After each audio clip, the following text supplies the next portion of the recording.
नेपाल में ऐसा क्या हुआ कि जनता ने अपने ही प्रधानमंत्री को सत्ता से हटा दिया और एक रैपर को देश चलाने की जिम्मेदारी दे दी? क्या यह लोकतंत्र की जीत है या फिर राजनीतिक प्रयोग? नमस्कार, मैं वकील कुमार। आज हम लोग बात करेंगे नेपाल के राजनीति के सबसे बड़े बदलाव की। नेपाल की राजधानी काठमांडू से उभरे एक युवा नेता ने उस नेता को हरा दिया जो कई बार प्रधानमंत्री रह चुके थे। एक कहावत है, जब नई हवा चलती है तो पुराने पेड़ भी हिल जाते हैं, और नेपाल की राजनीति में ठीक वही हो रहा है। नेपाल के हालिया चुनाव में बालेन शाह ने बड़ा राजनीतिक उलटफेर कर दिया है। उन्होंने केपी शर्मा ओली को उनके ही मजबूत गढ़ झापा सीट नंबर 5 पर उन्हें 50,000 से भी अधिक वोटों से हरा दिया है। यह जीत सिर्फ एक चुनावी जीत नहीं थी, बल्कि नेपाल की राजनीति में पीढ़ी बदलने का संकेत माना जा रहा है। बालेन शाह की पार्टी ने संसद में बड़ी जीत हासिल की है और अब सरकार बनाने की स्थिति में भी नजर आ रहे हैं। सिर्फ 35 साल की उम्र में नेपाल के सबसे युवा प्रधानमंत्री के चेहरे के रूप में इनका चेहरा नजर आ रहा है। यह वही नेता है जो कुछ साल पहले तक रैप म्यूजिक बनाते थे, फिर काठमांडू के मेयर बने और अब राष्ट्रीय राजनीति के सबसे बड़े चेहरे के रूप में सामने आ रहे हैं। पिछले सरकार से नेपाल के जनता के बीच अपने सरकार से कुछ नाराजगी नजर आ रही थी।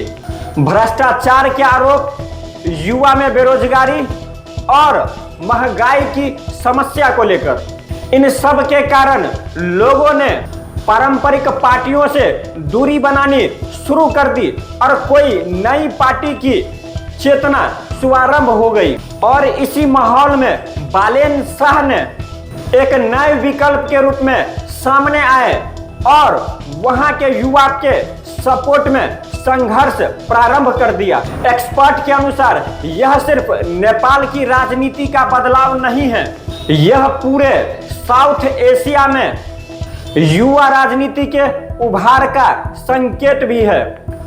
अब दुनिया की नजर इस बात पर है कि अगर बालेन शाह नेपाल के प्रधानमंत्री बनते हैं तो सबसे बड़ा सवाल नेपाल की विदेश नीति किस तरह की हो सकती है। खासकर भारत, चीन और साउथ एशिया के राजनीति पर इसका प्रभाव देखने को मिल सकता है। लेकिन बालेन शाह के लिए असली चुनौती अब शुरू होगी।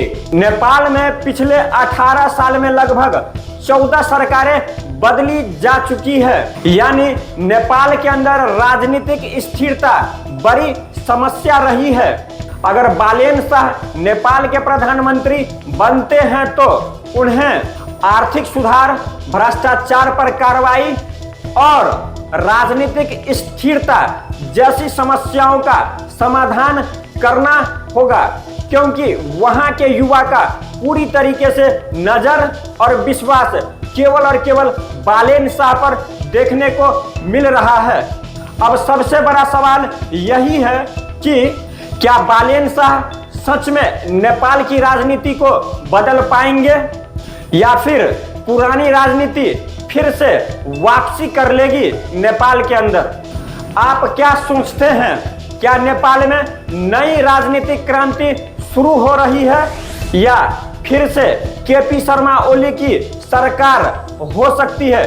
कमेंट में अपनी राय जरूर दें। और यदि हम बालेन शाह की कनेक्शन की यदि हम बात करें तो बालेन शाह भारत से ही पढ़ाई लिखाई इंजीनियरिंग का अपना पूरा किए हुए हैं, तो हमें उम्मीद लगता है कि जो बालेन शाह देश के प्रधानमंत्री बनेंगे तो वह भारत के साथ अच्छा रिलेशन रखने का प्रयास करेंगे।